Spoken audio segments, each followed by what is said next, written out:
is electric charge. That's the topic we are covering. That's the first module of the unit of the course, electric charge. So electric charge, guys, let me give an introduction about it. It is different from current electricity. Electric charge is gotten due to some things. Everyone, we all know what lightning is. Lightning. Lightning.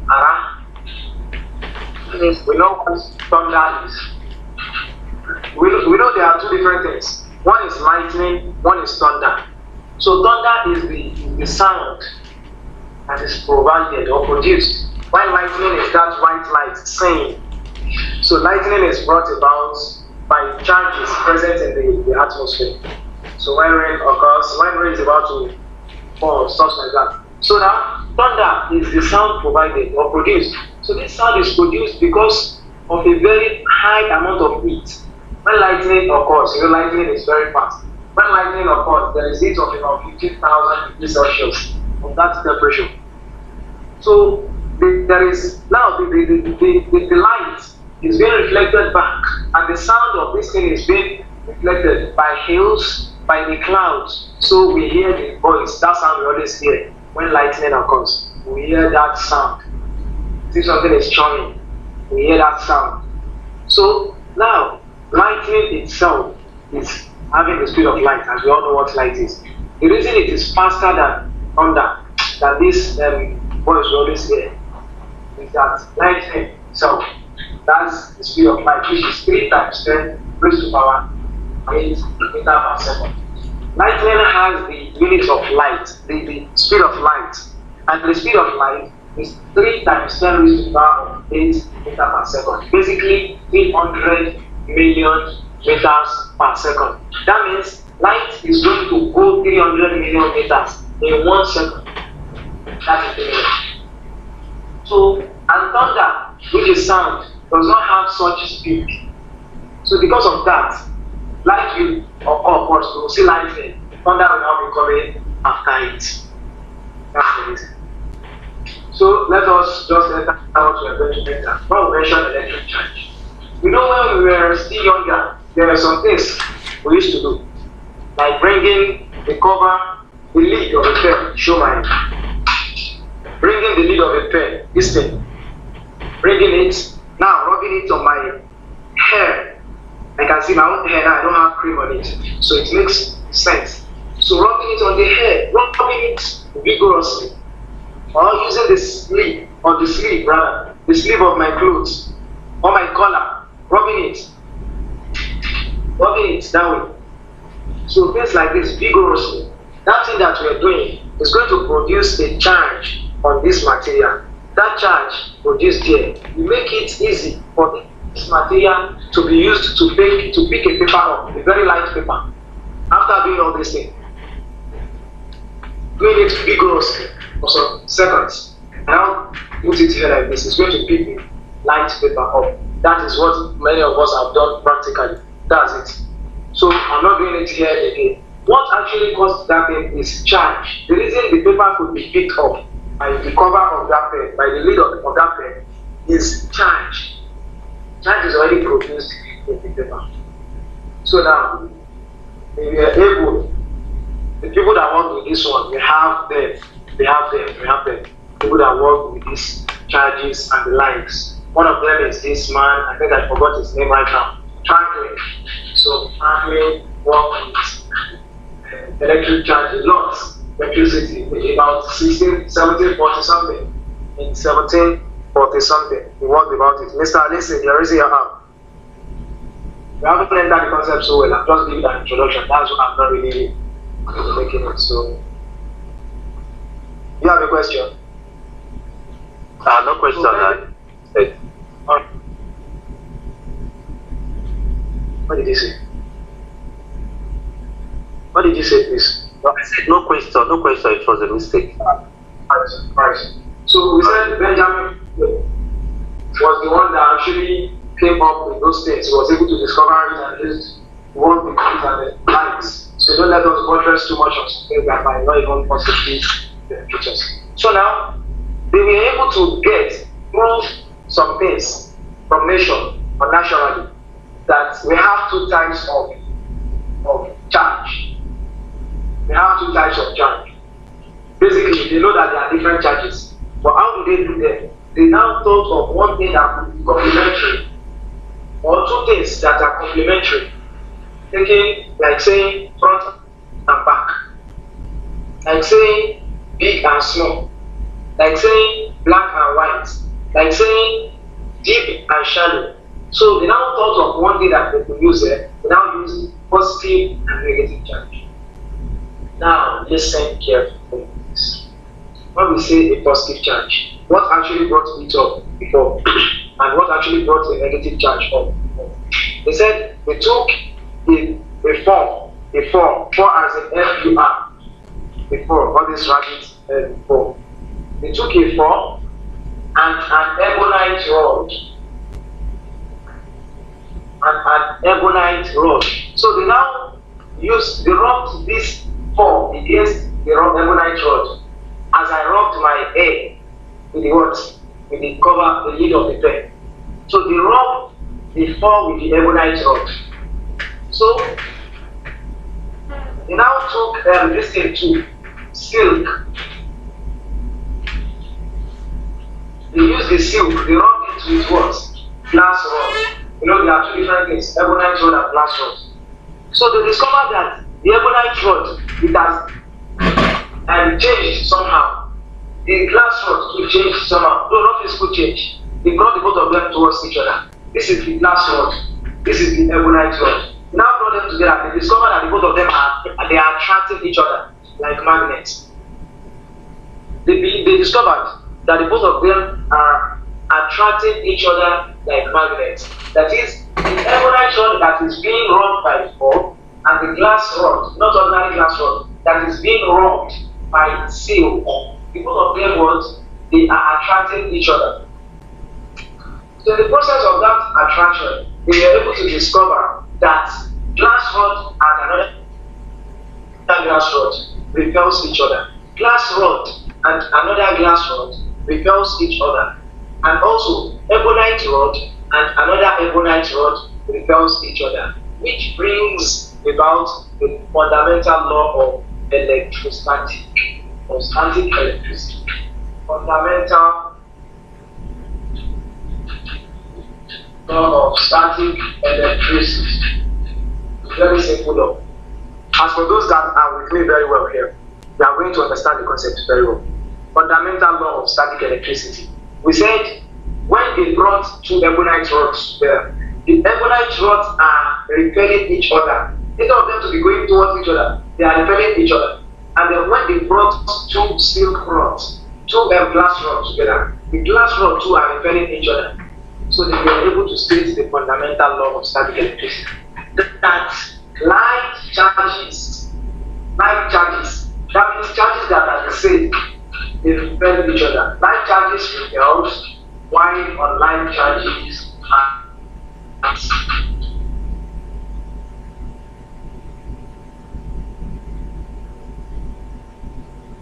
fundamental law of static electricity repels, while unlike charges attracts. That is the first law. Please, any question on that? We just explained how the law is being brought upon now. Please, any question on that? Any question, please? If I should come back from anyone, please. Miss Blessing, let's hear you. Raise your arm, unmute your mic and let's see.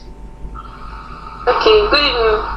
Since I'm just joining, what are you talking about? Can you just explain everything? It's electric charge. Electric charge. Did you just come in? Alright, it is electric charge that we're talking about. That is the first topic in the material course. So, and now, what we are talking about is electric charge. Now, we are talking about the types of charges we have. We have two different types. We have the positive charge and we have the negative charge. The positive charge and the negative charge. Listen, Neka, talk first. I'm going to explain this in a bit. Listen, Neka, please let's hear you. Hello? Can you hear me? Hello, that's where you are. I just want to ask if this class is being recorded. Kingsmith. Kingsmith, are you there? Yeah. Is it being recorded? Yeah. Alright. Okay, thank you. Again, I'm going to say it again that they brought two different rods. Everyone, make sure to share it. This is an ebonite rod. I'm using a red marker. This is an ebonite rod. And this is a glass rod.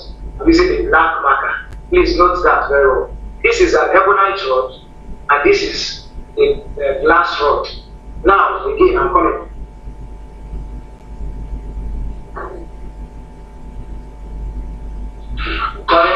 Trying to. Now, this is a 4. This piece of cloth between. This is a 4, and this one is seal. This is a seal. I'm using this paper to represent seal. So I'm improvising right now. So this is the seal. Please, everyone take a good look. This is silk. This is the 4. This is the ebonite rod, red marker, and this is the glass rod, black marker. So what they did is that they brought 4 as in F-U-R. You know the forms of rabbits, right? So they brought 4 and ebonite rod together. They rubbed the 4 against ebonite rod. After rubbing it against it, they did that. They brought silk. They rubbed silk as in this. They rubbed the silk against, they rubbed this glass rod. Rub it against it. So after rubbing the both of them against each other, they now brought the ebonite rod. They brought it towards the silk glass rod. They now saw that there was an attraction between the both of them. Both of them, when they just brought them like this, there's an attraction. Both of them attracted each other, which simply means ordinarily they attract when there is no when they have not been rubbed against them. But now they are being rubbed against something, which simply means they acquired charge. This one has acquired a particular charge. This one has also acquired a particular charge. That's why they can attract each other. So now we now brought another silk, another glass rod towards this particular glass rod. Another glass rod that is being made to be positively charged. That is, they've charged it to. They brought it to this thing. They see that they repel. The both of them repel. The same thing for ebonite. They brought another ebonite rod towards this original ebonite rod. Another ebonite rod that is charged again towards this charged ebonite rod. They saw that the both of them repel each other. So since glass rod and ebonite rod attract each other, and glass rod and glass rod repel each other, then we can say like charges repel each other, then unlike charges attract each other. I don't know. Any question? Please. Is there anyone that doesn't get it here? Oh, good. Someone person. Okay, another person. I'm anxious. I'm good. Another person. That's it. Okay, three people. I'm good. Okay, Mr. Dixon. Sorry, I didn't get the concept properly. I'm a bit lost. Okay. I look very handsome. Okay. Okay. I'm coming again. Come on. I said again. For any other person that didn't actually understand, this is the ebonite rod. This is the silk glass rod, ebonite rod. They are being charged already. So bringing the ebonite rod and the glass rod together, they attract each other. I mean bringing them like this, like bringing two magnets like this. They will attract each other without you helping them. So the same thing occurred here. Both of them attracted each other fast because they are of different charges. Now we brought another glass rod towards this same glass rod, but they are repelling each other. They are repelling each other. It's like bringing two the same pole of magnets. If you have a magnet, bring the north pole and the north pole of another magnet. there will be repulsion between them. So another glass rod against this glass rod now, there is repulsion.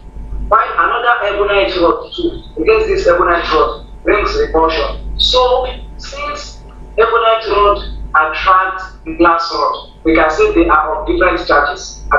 So unlike charges, they attract. While ebonite rod repels ebonite rod, glass rod repels glass rod. So like charges repels. Like charges repels, while unlike charges attract. I think maybe you don't really get it here. We are going to make it at the moment. Later, maybe you will get it the way again. I think that's the way I can explain it at the moment. Please, you can just talk to me. If you need some other, I don't want us to waste our time. And we haven't even entered anything. So, the fundamental law of static electricity states that like charges repels, like charges repels, while unlike charges attract. That is the law. And we've stated it. That's the first thing I want us to cover. And we've covered it. Please, any other person that can state the law for me again? I want to rub it up now. Is there anyone that can state the law that stated it right? Fundamental law of static electricity states that. Anybody? Is anyone listening to me? Anybody? Miss Blessing. I. Let's hear it. I. Yeah, welcome. Yeah, let's hear you. I like charges. The fundamental law of electricity say that like charges repel each other, while unlike charges attract each other. That's perfect. So you can explain it with illustration now, according to what we did here, right? I think it's a little bit. Yeah. So you have to think about it by yourself. That's going to help. That's really going to help. Okay, now the charge. The unit of charge is what I'm going to talk about. Unit of charge. We know charge is also a quantity, and charge has a unit. Charge is represented as Q. We use capital letter Q, we use small letter Q. So charge is represented as Q. And charge equals to I times T, where I is the current and T is the time. That is the formula.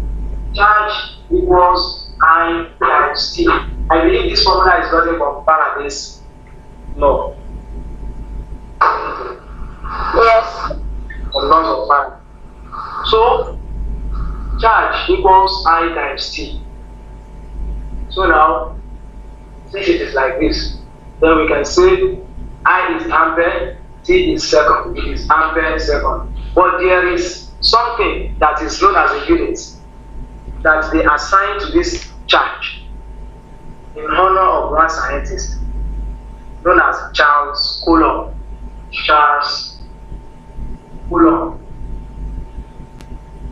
There is a scientist known as Charles Coulomb. He worked on electric charge a lot. He stated a very great law too. So that man, they used his name to be the unit of this thing, as they used the name of Newton to be the unit of force, the name of Pascal to be the unit of pressure, the name of Watt to be the unit of power, the name of Joule to be the unit of energy. So they are also using the name of Coulomb to be the unit of charge. So if I have charge of 5 Coulomb, 5 Coulomb, they use the unit of Farad to be the name of Faraday too, to be the unit of capacitance. So this is 5 coulombs. So coulomb is the unit of electric charge. So since electric charge is electric current multiplied by time. So we can say what is the electric charge?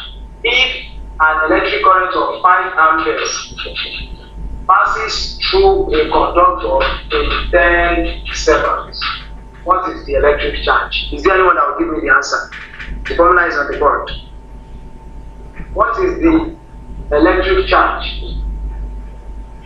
produced when electric current of 5 amperes passes through a conductor in 10 seconds?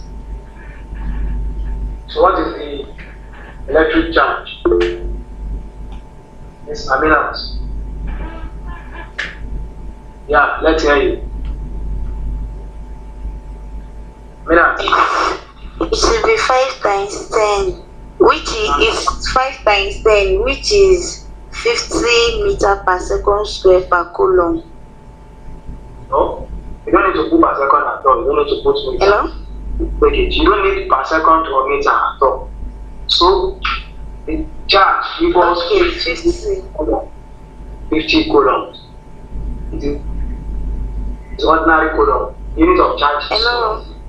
Hello, do you understand? Unit of charge is coulomb. You are right with your numerical value, but your unit was wrong. So it is supposed to be coulomb, 50 coulombs. Okay, yes. That's good. Okay, that is the unit Thank of you. charge. That is the unit of charge. Now, there is one other thing. Thank God they are progressing.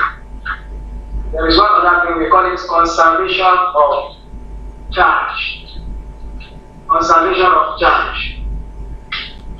Conservation of charge.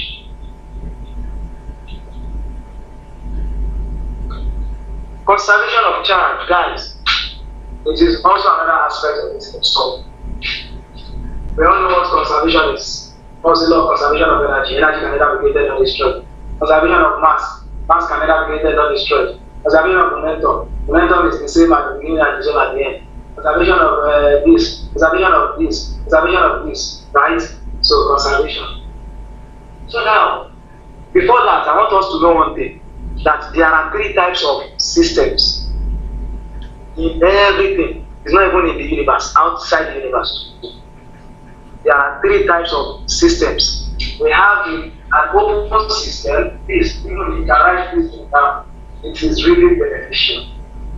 We have a closed system, and we have an isolated system. An open system is a system that does not conserve energy and does not conserve matter. Does not conserve energy and does not conserve matter. A closed system conserves energy and conserves matter because it is closed. Energy does not go in, energy does not come in. Open system, energy goes in, energy comes in. Matter goes in, matter comes in. Matter goes out, matter comes in. So closed system, that means energy does not come in, energy does not go out. Matter does not come in, matter does not go out. While isolated system means matter goes out. Kalu, what do you have to say? Any question? You even unmuted your mind. What are you saying, please? Kalu. Alright. So we said isolated system is the one that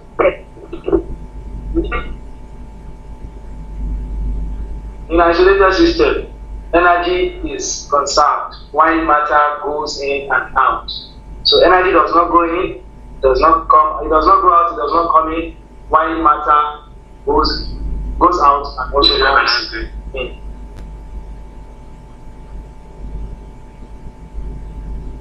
Please, Ali, can you take it again from the open system, please? Sorry. I'm coming. Trying to check a text now. There's something, someone sent something here. When I see it, coming. I said open system. It does not receive energy from outside. An open system receives energy from outside and it gives energy outside. That's number one. It also receives matter from outside and it gives matter outside. That is an open system. You know when something is open, anything can enter, anything can go out. And the 2 concepts you are working with are matter and energy. So in an open system, matter and energy go out and come in. Oh, battery. Yes, the audio, the link will be released in the group. The link will be released in the group. The link of the audio recording. So we said matter and energy can go out and can come in the open system. But in closed system, matter and energy cannot go out and they cannot come. Closed system. While in an isolated system, matter can go out, matter can come in, but energy cannot go out, energy cannot come in. Isolated system, matter can move or come in, while energy can't go or come in isolated system. So now we're now going to state the law again. The law that says the law of conservation of charge rather. You know, please listen to me, everyone. You know that before we rubbed it against that silk, against that four, before we rubbed four against the ebonite rod, it's actually normal. It's not gaining any charge, it's not releasing any charge. It is just normal. So the charge on it was 0, right? Because it was not gaining, it was not releasing. Until we brought it towards that 4, and the 4 made it negatively charged. The silk and the glass rod too, originally does not have any charge. So but when we brought it to the silk, it became positively charged. Before it was 0, and now it became positively charged. So now, this is before we brought charge towards it, 0, 0. After we brought charge towards it, they become negatively and positively charged. So the law of conservation of charge now says that in a closed or isolated system, or let me say in an isolated system, law of conservation of charge says that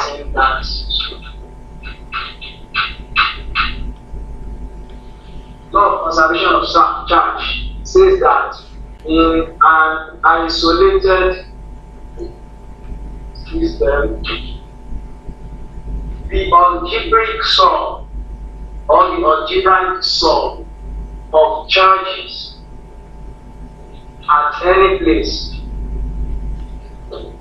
is the same or is constant, or at all places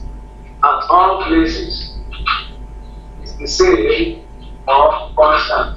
That means before we brought it towards the ebonite rod, do all those things, and after we even did it, closed system, no energy cannot come in and go out. Closed system, they said closed. That means it cannot come, it cannot go. That is closed system. It cannot come, cannot go. It is open, that can come and go.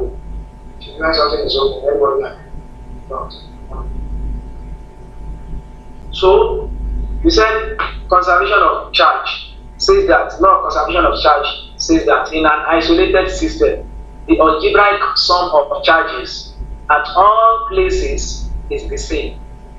That means before the thing acquires charge and after it acquires charge, they are the same. The algebraic sum is the same. Charge is not being created and it's not destroyed, something like that. That's that. Okay, I'm going to continue. That's the law. That is the law. Law of conservation of charge. In an isolated system, the algebraic sum of charges at all places is constant. So now, what I want us to look is quantization of charge. Okay, quantization of charge. So when I mention quantization of charge,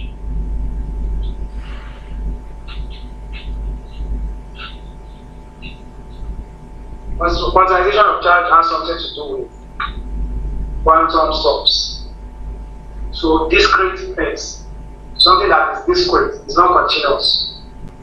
Something that is discrete, not continuous. So the only way I can explain this one now, because it's quite hard to explain, but the only way I can explain it is that the lowest charge, the thing that has the lowest charge in this world is the electron. There is no charge that you will see that will be less than electron in this world. That's what they are telling you. So any other charge that you will see in this world will be equal to n times electron, where n is any integer. Where n is what? Any integer. The charge of this thing is 3 times charge of electron. That is 3. N is 3. Of this thing is 7 times charge of electron. That is 7. The charge of this thing is 9 times charge of electron. That is 9e. So now, for instance, what is the value of n? When a charge of when a charge of 1.32 times let me use 3.2 times 10 raised to the power of minus 12 coulomb, and the electrode is 1.6 times 10 raised to the power minus 12 coulomb. What is N? You are given Q, you know E, so what is N? Just use the formula that Q equals to NE, because they said any charge equals to any number times electrode, is the number that we don't know here. So N equals Q over E. What is Q? Q is 3.2 times 10 raised to the power minus 12 over E is what? 1.6 times 10 raised to the power minus 12. 10 raised to the power minus 12 cancels 10 raised to the power of minus 12. 1.6 here 1, 1.6 here 2. So N equals to 2. What they are telling us is that the charge of that material is 2 times the charge of electron. Please, any question? The charge of that material is exactly 2 times the charge of electron. That is the meaning.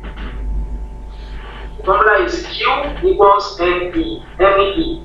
Where N is that number we are going to get. E is the charge of electron. 1.6 times 10. So, any question? That's good to see you. Any question? Any question from anyone, please? Sorry. I don't understand this particular one you just explained now. Please, can you throw more light to it, please? I'll throw more light to it. Or I will add something. Okay. Yeah. We said the electrode is 1.6 times 10 to the power minus 12. I don't think I'm accurate with this value. I think it's not to the power minus 12. But I'm taking this value now. Let us assume.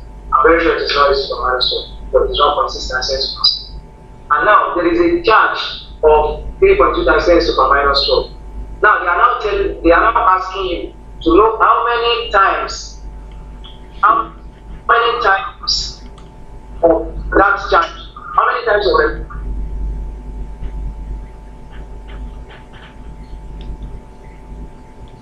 That charge equals to any times electron.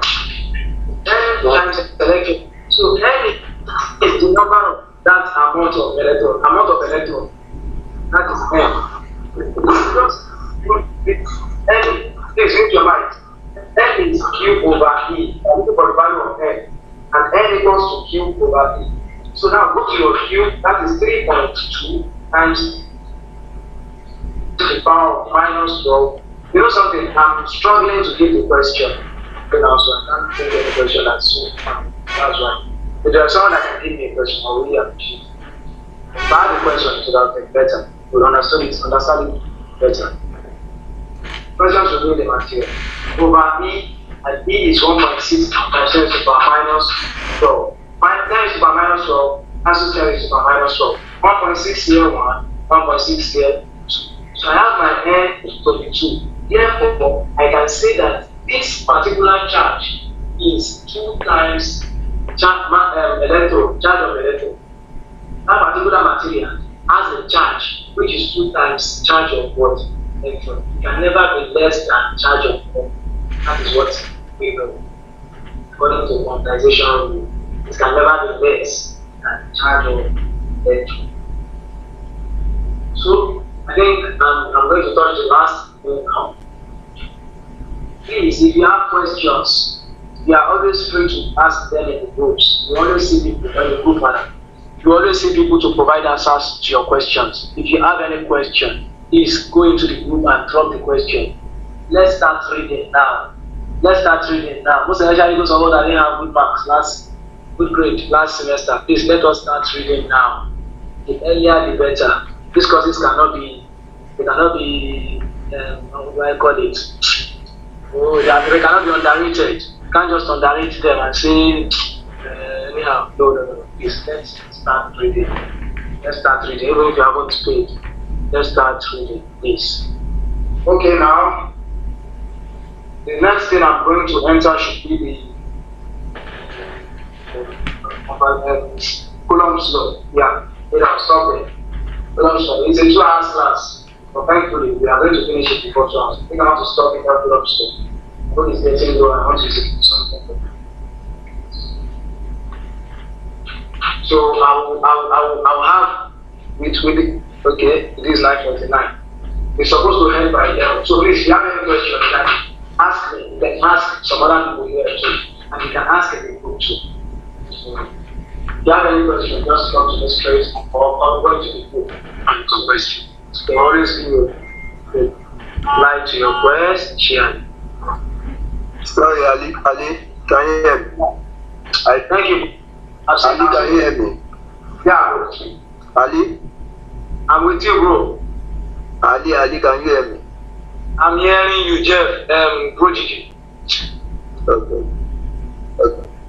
I'm That's hearing what I want to tell you. That's what I want to tell you. Alright. That's what I want to tell you. Yes, I'll do it now. The conductor possesses. Everyone, look at the question that is being sent by Mr. Andrew Bolonshaw. He says, a conductor possesses a positive charge of 3 times 10 raised to the power of minus 12 coulomb. Positive charge of 3 times 10 raised to the power of minus 12 coulomb. Am I so accurate? Okay, minus 19.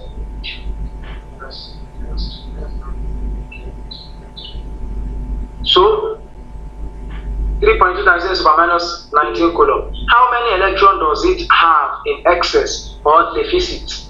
That means it's deficient in that electron. So when mass charge of electron is known to be 1.6 times 10 raised to the minus 19 coulomb. So we are given this, we know the mass of electron, charge of electron. Just use the formula for quantization. Q equals NE. That's how many electrons. That means what's the number of electrons? That's what they're asking you. So what's the number? Use the formula. Number is always N. So Q over E equals N. What is Q? That's 3.2 times 10 raised to the power of minus 19 over what is E? 1.6 times 10 raised to the power minus 19. 10 raised to the power minus 19 cancels 10 raised to the power minus 19. So 1.6 here 1, 1.6 here 2. N equals 2. So the number of electrons is 2. Thank you. Who's getting 2 times 10 raised to the power minus 24? No.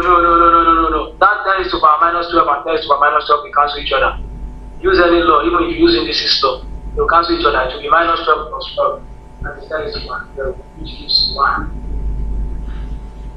So you can go over that by yourself again. Miss Blessing or Couple.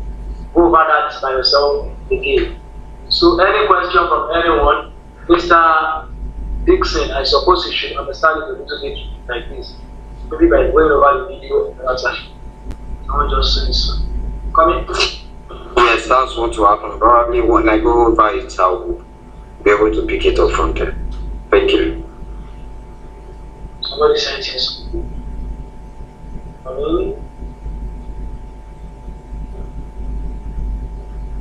Okay, so I'm saying something now. Would that have unit?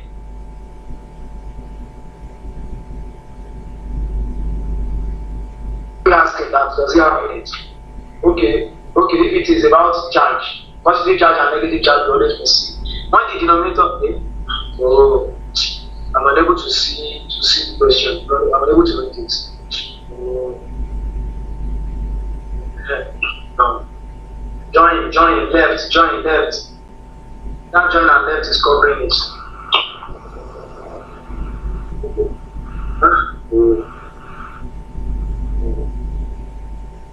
Okay. I hope it's close. It's close. More even open in the middle. So, okay. When the denominator comes on, it's change power and the total. That's why it's cancelled. Okay. It's even having it to explain. Thank you very much, Jerry. So, Miss Blessing, that's the answer to your question. What's in target today? Thank you. Okay. Now, because of that, now we are going to do the Coulomb's law. Is there no that has had of the law of gravity here? Fundamental law of universal gravity, stated by Isaac Newton. The law, I once saw something that says Coulomb copied Isaac Newton. Because Isaac Newton's law was like this: F equals to G1, G2, G times M1, M2 over R squared. So Coulomb's law now came. It's exactly like F equals to K times Q1, Q2 over R squared. Because the Coulomb don't copy Isaac Newton. So it's a very simple law. It's very simple. There are two different things, so nobody copies so have their ways of putting their stuff. So Coulomb stated the law, Charles Coulomb. He stated the Coulomb's law. Coulomb's law is very simple law and interesting. Coulomb's law of electricity states that the force of attraction, Coulomb's law states that, writing it, the force of attraction, the force of attraction between two oppositely charged particles. So that means between two charges.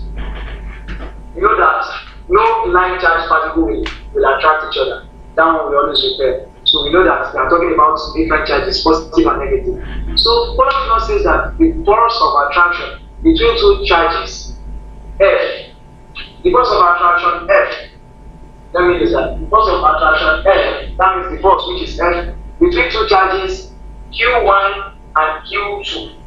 The first charge is what? Q1. The second charge is what? Q2. Please, are we together?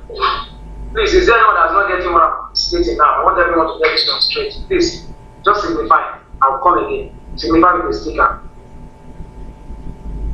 Just a sticker. Once you use a sticker, I will know you don't understand it. Any type of sticker. Okay, I've seen someone that doesn't understand it. Now, come in. Coulomb's law states that the force of attraction, which is F, force of attraction F, between two charges, you know, two different charges, positive charge and negative charge, there will always be attraction between them. So that force of attraction between them is depending on some particular parameters, and those are the charge and the radius, which we are going to state from this one. It says that the force of attraction between two charges, what are the two charges, Q1 and Q2, is directly proportional. The force of attraction is directly proportional to the product of the charges. Is directly proportional to the product of the charges. So that means F is directly proportional to the product of charges. That means Q1 times Q2. That is the meaning of the product of the charges. F is directly proportional to Q1 and Q2. The law never finished. But those law states that the force of attraction, which is F, between two charges. So we know the charges will be opposite charges because there can never be attraction between like charges. Is directly proportional to the product of the charges. That force of attraction is directly proportional to the product of the charges. That is Q1 times Q2. And inversely proportional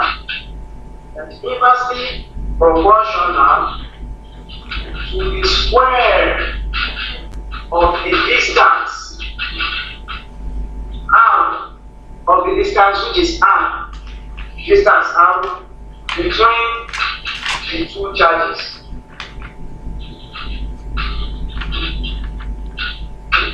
This is the law. So that means force of attraction between the two charges. Let's say the two charges are proton in the nucleus of an atom and the electron that is spinning around the nucleus.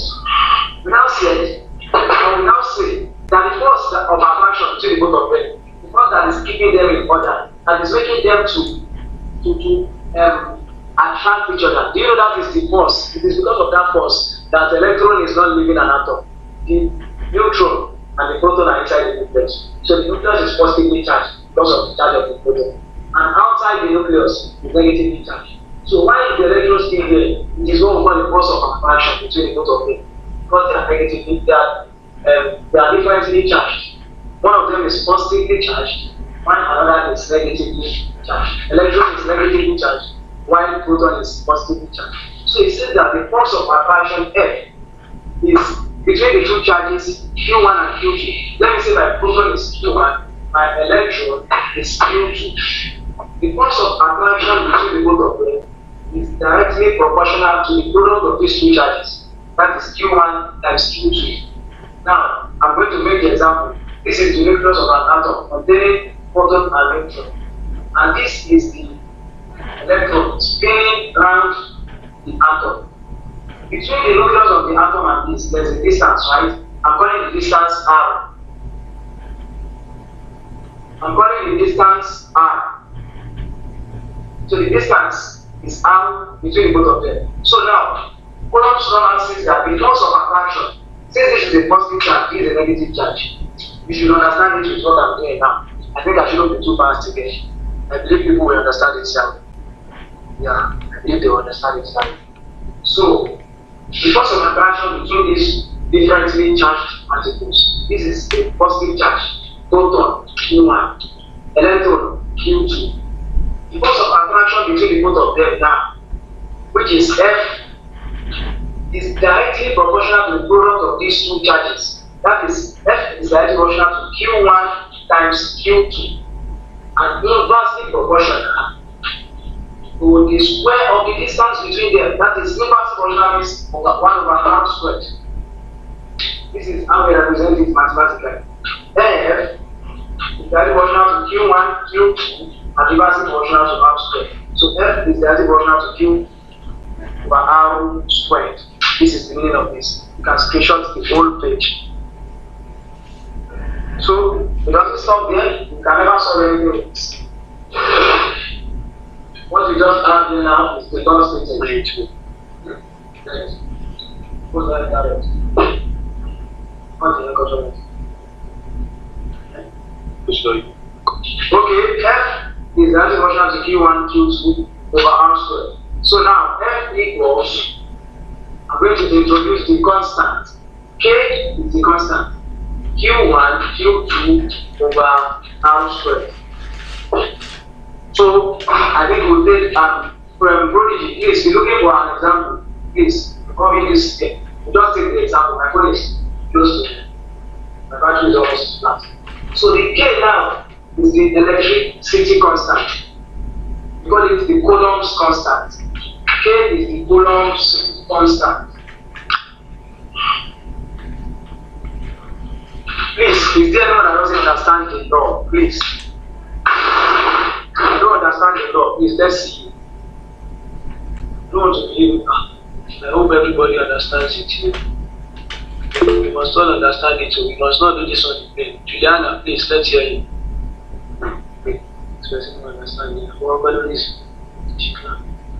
Let's hear you, Juliana. I'm lost. I don't understand anything now. Hi.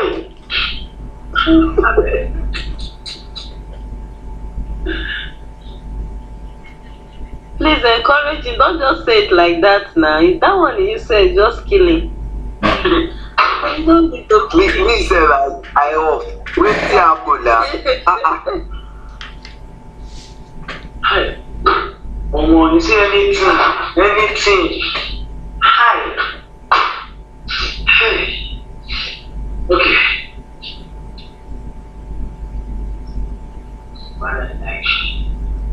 Okay, this please listen again, please. I'm coming again. Okay. Part of what we do is that light charges repels, while light charges attract. Remember that law, that fundamental law, that light charges repel, while light charges attract. This is an atom. The atom consists of a nucleus, and the nucleus has a positive charge inside it, which is proton. But there's another thing too, but that one doesn't have any charge. That's a neutron. So, and it has an electron that revolves around it, it orbits around it. So you can see that the nucleus is here, which has the proton in it. The proton is having the charge. Charge is Q1. Thank you. Thank you, Mr. Mason. All of you will pick up, like us, everybody will pick up. And now pick up your BT bank, the trader, now pick up everything. Now Islander, now Range Rover, now pick up, now trade. 4. Q1 is the first charge. Q2 is the second charge. You can see there is a distance between both of them. So let me use that distance to be R. Means, please listen to me. This distance is R now. So now, since the both of them are attracting each other according to the law of electrostatic, static law of electricity, you know that law says that there are different charges. This is what the physically. They are surely going to attract each other. So if there is an attraction between them, then there is one thing we call force of attraction. So now the force of attraction is F. What we are now going to state from Coulomb's law is that the force of attraction depends on the charges and the radius. How? It depends on it that force of attraction is directly proportional to the product of the two charges. Product of the two charges. That is Q1 times Q2. That's the product of the two charges. First charge Q1, second charge Q2. Product of it is Q1 times Q2. The charge of, okay, thank you, Prodigy. So Q1 times Q2 over and inversely proportional to the square of the radius of the distance between them. You know the distance between them is r. So square of the distance is going to be 1 over r squared. So inversely proportional, that's why we are using 1 over. So mathematics is very basic, very important. For those of us that we don't do, we are not really good in math. And we are studying like computer science, studying physics, studying infotech, please, and good learn maths, please. You will be budget unless you will be lost in every process. You will not be understanding all the courses, please. It is very, very important. For those of us studying computer science, studying physics, studying infotech, it's very, very important for us. Please. It's very important. That mathematics, go and know that mathematics very well. This is a whole topic in mathematics. We call it variation. You mathematics very well. At least if you can't even know it up to the university level, understand all these SSC level. Yes. So F is directly proportional to Q1, Q2, and inversely proportional to R squared. This is Coulomb's law. I can rearrange the Coulomb's law and write it as F equals to QF is directly proportional to Q1, Q2 over R squared. So I'm now saying F equals, I want to change it. This is just the law of variation. I'm going to change the inverse proportion. It's going to become equals. F equals KQ1 Q2 over R squared. I'm changing it to equal to, so I'm going to introduce K. That K is a constant, and the constant is known as what? Coulomb's constant. Please, anyone that understands should just show the reaction. Let me see if people are taking along with me again. 1, 2, 3, 4, 5, 6, 7. Okay, now you are here. I greet you. I greet you specially.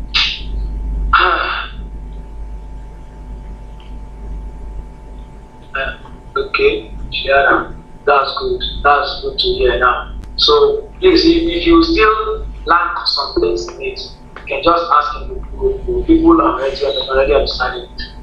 Already understanding it. Miss Abigail, any question? No question. I mean, thank you. No question. That's fine. Mr. Alison. If you look at it, the obvious is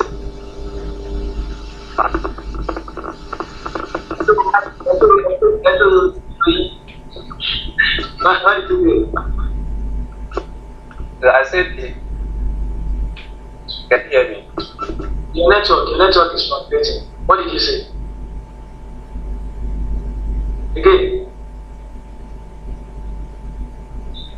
I will hear you now. Alright. His network is cheating him. This is Coulomb's constant. It did not finish here. K equals to Coulomb's constant. So K is nothing but another thing. We have one thing we call spherical symmetry. I bet that will go there. Because people will now say they understand. So that K is nothing from this constant. 1 over 4 pi E naught. This is the formula. We calculated it using E naught. Please note this thing. E naught is the same as free space permittivity. There are some things that you have to write it down. So the value of free space permittivity is 8.85 times 10 to the power 8.85 times 10 to the power. Wow. 8 times 8 times 10 to the power. 10 is the power minus 12. Minus 12. Free space permittivity. Yes.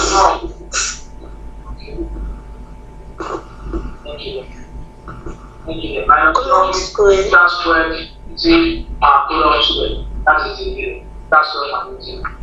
So that's important. The value of free space permittivity important is the value of K. So the value of K, using this thing now, the value of K is going to give you use your calculator. Since you know the formula for free space permittivity.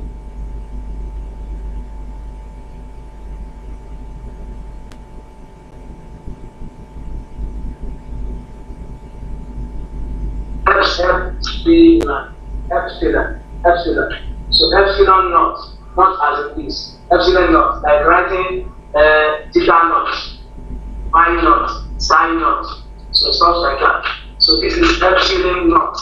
So this is going to be 1 over 4 pi is 3.14 times 8 times 8 pi. So that thing, if you do that one, you are going to get K to, you don't even need to calculate it in your home.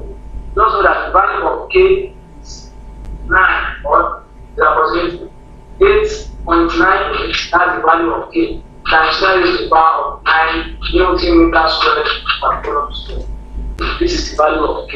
So now we are going to touch the question that Mr. Andrew sent me right now. Guys, are we together? Yeah, change this one. Thank you. Sorry, hello. Yeah. Good evening. Sorry, I don't still understand this from that E naught part. That E naught where you were explaining the part, the free space and the rest. We actually haven't got it because it is epsilon naught. So it is epsilon naught. It means something. We call it permittivity of free space or free space permittivity. You would have understood it better if you had some knowledge about spherical symmetry or symmetrical space. If you had some knowledge about it. But now I can't really explain it. But free space permittivity is just one of the constants. It is constant as it is. So there is free space permittivity for everything. Free space permittivity for vacuum. For air. For air now would be 1.075 times this value. So there is free space permittivity for everything. So it is constant for 1 and 2. So K equals 1 over 4 pi E naught. That is free space permittivity. That's epsilon naught. Take it as that thing. Forget about I'm giving the value of free space now. Just pretend as if you are not seeing the value of free space permittivity. Write it somewhere. Just know that the value of K is also increasing that calculation. We have already used free space to calculate the value of K. So K equals 8.98 times 10 to the power 9 meter squared, Newton meter squared per Coulomb squared. Which I always use, I always approximate. I always use it as 9 times 10 to the power 9. So now, we can now write the formula which is F equals KQ1 Q2 over R squared. We can rewrite it as F equals, what is K? 1 over 4 pi E naught. That is epsilon naught times Q1 Q2 over R squared. Did you all agree with me? We can write it down instead of writing K. So now I'm going to solve what Prodigy is giving us now. Everyone, please screenshot this or write it down. I want to rub everything.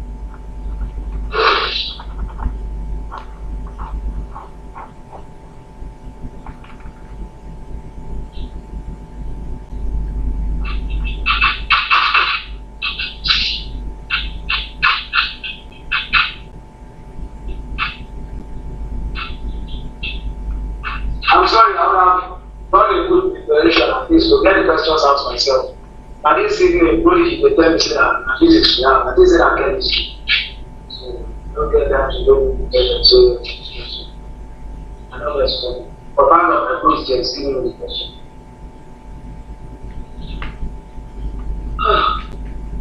Are we done?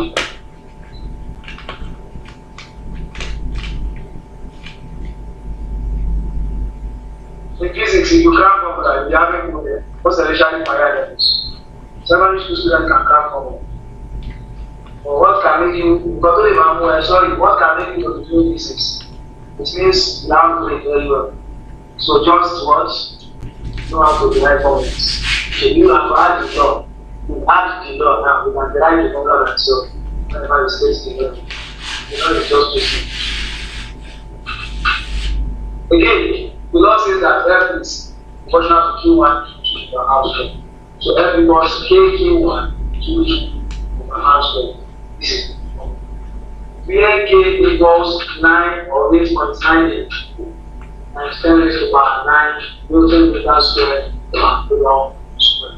So, prodigy, let's take the question, please. Let me wait.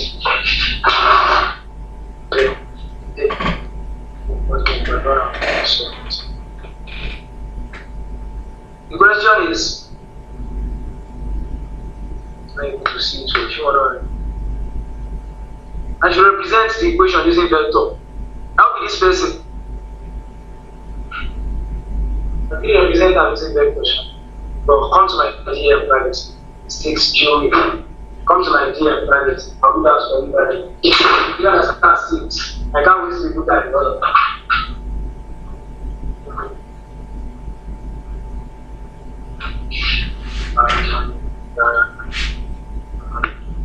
The question is a charge of no problem 6. Come to my dear Manders. One second. A charge Q1 equals 5. Everyone, are you seeing the question? Okay, I'm not going to write the question anymore. A charge Q1 equals 5.0. Note that thing, it's not you, but because of the keyboard rather, you couldn't get the value. So it is known as microfarad. Q1 equals to 5.7 microfarad. Microfarad. So it's placed 30 cm to the west. It's placed 30 cm to the west. So the radius, the distance is given already, is 30 cm. Abi, to the west of what? To the west of another charge, which is Q2. And Q2 equals what? Equals what? 12 microfarad. Microcoulomb. 12 microcoulomb. What is the force exerted by the positive charge and the negative charge? That means what is the force of attraction between the both of them?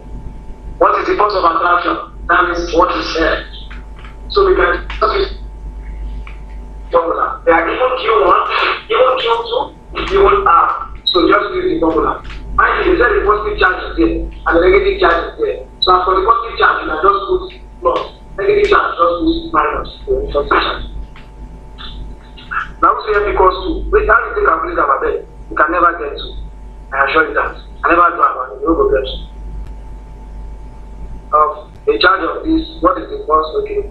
It is placed 30 cm to the west of another charge, Q2, looking at the money sign or what's your how would this go? It's not better. I'm sorry, I have to use solar. I'm using the solar storage charge. What is getting to? How is it getting to? And this is not going to stop. Pretty important. The charge is actually there, but I just want you to explain to them, but eventually they did put charge. Okay, I can't put charge too now because you not mentioned maybe which one is positive or negative. Like put charge, I'm going to negative charge, but tell me which one is positive, and I'm going to put plus. Which one is negative, I'm going to put minus. Exactly. Let me check that. So the Q2 guy is minus. The Q2 is minus. Yes. And 1 is positive. So Q1 is positive, that is 5 microcoulomb. And R is 30 cm. Q2 is 12 microcoulomb. And F is positive. So, sorry, of 1. We'll show you in class. My brother is not comfortable way it is. So using the formula that F equals 1 over 4 pi epsilon naught Q1 Q over R squared.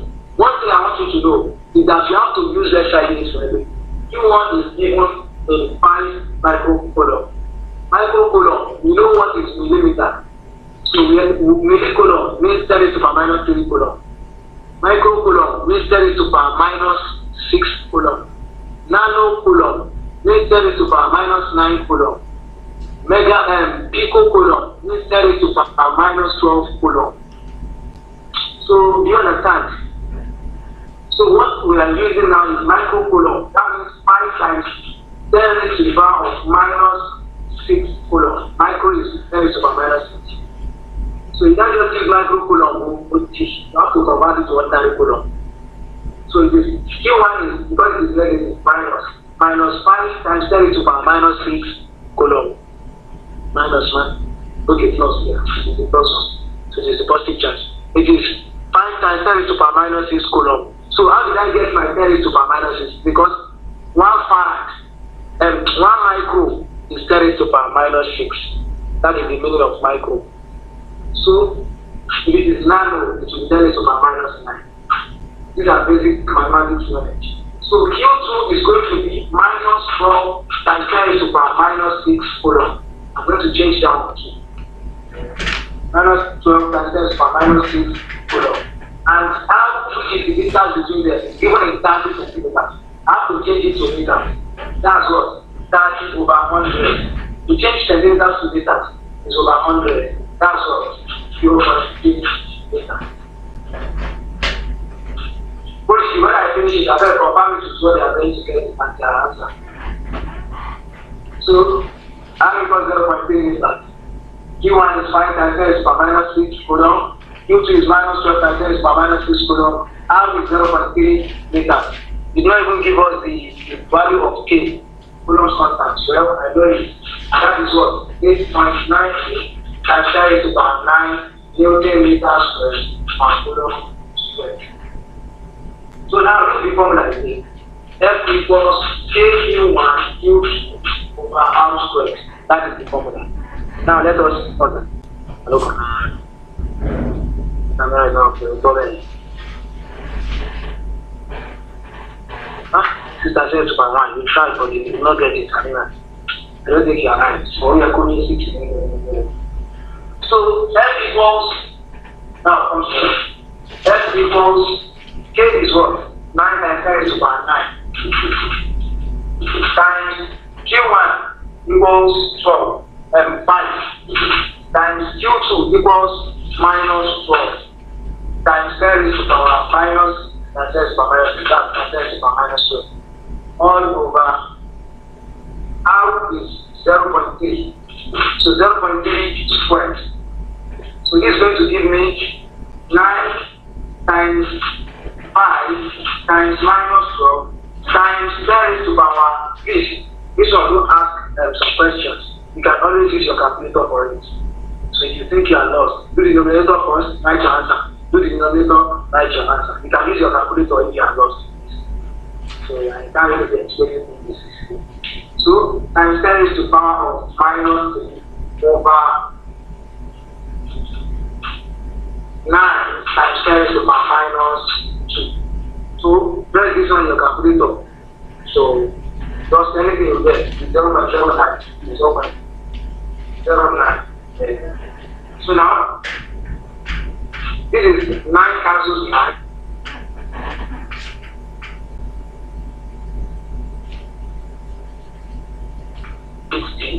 Times 10 was 2. This is minus 60 times 10 to the power minus 1. This is 6 minus 6.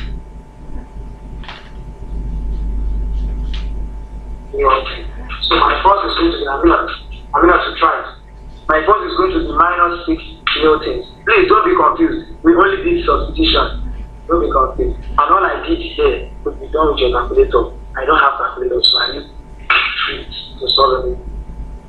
So any question? Any question from anyone? Okay. Any question? Alright, alright. Any question? Miss Abigail. Ali, please, can you just run it once? Just the question, yeah, thank you. We are having network issue. The class is recorded.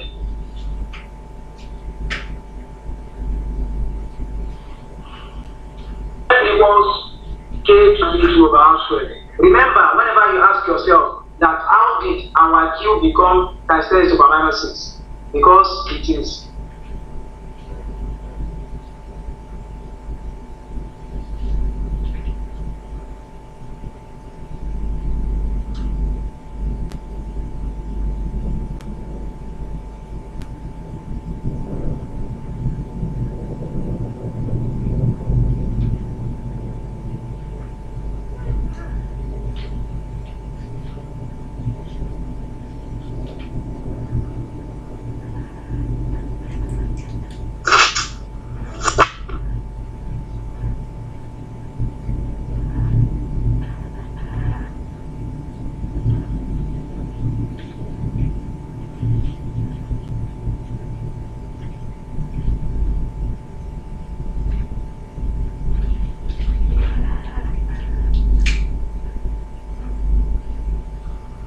Hello.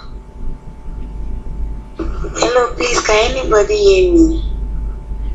Yeah. Yeah, I hear you. This is my network. Thank you.